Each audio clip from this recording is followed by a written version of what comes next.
Hello viewers, welcome back to my channel. आप सब लोग कैसे हैं। आज यूडीआर किचन में बनने जा रहे हैं सिंघाड़े, जिसको वाटर चेस्टनट भी बोलते हैं। सिंघाड़े को घर में कैसे बनाते हैं आज मैं आपको बनाना सिखाऊंगी।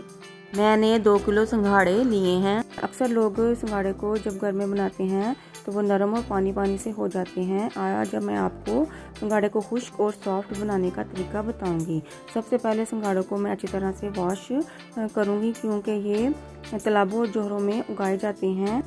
इसमें बहुत ज़्यादा मिट्टी होती है। इसको मैं 4 से 5 दफ़ा अच्छे तरीके से साफ पानी से धो लूँगी।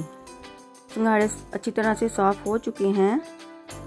अब एक पुराना सा बर्तन लें और इसमें सिंघाड़ों को डाल दें। सिंघाड़ों को हमने फैलाकर डालना है।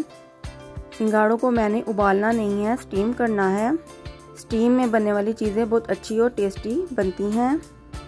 अब मैं इसमें 1 छोटा कप पानी डालूंगी। जब इसमें एक उबाल आ जाए तो इसे ढककर 30 मिनट के लिए दम वाली आंच पर पकने दें। सिंघाड़े हमारे पक चुके हैं।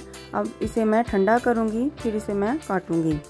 वाटर चेस्टनट के बहुत से फ़ायदे हैं। इसमें कैलोरीज 97 होती हैं और डाइटरी फाइबर 4 ग्राम होती हैं। ये कब्ज़ को होने से रोकती है और कोलेस्ट्रॉल को भी कंट्रोल करती है।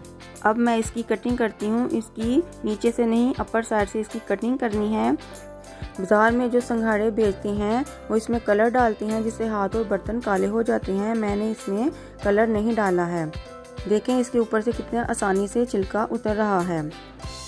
इसके ऊपर नींबू और काला नमक डालकर खाएं, ये बहुत टेस्टी लगते हैं। अगर आपको मेरी रेसिपी अच्छी लगती है तो मेरी वीडियो को लाइक और शेयर करें और मेरे चैनल को सब्सक्राइब करें। अगर आप मेरी आने वाली वीडियो देखना चाहते हैं तो बेल आइकन को ज़रूर प्रेस करें, ताकि सबसे पहले नोटिफिकेशन आपके पास आए। अगर आपको मेरी रेसिपी से कुछ सीखने को मिलता है तो कमेंट में बताएं।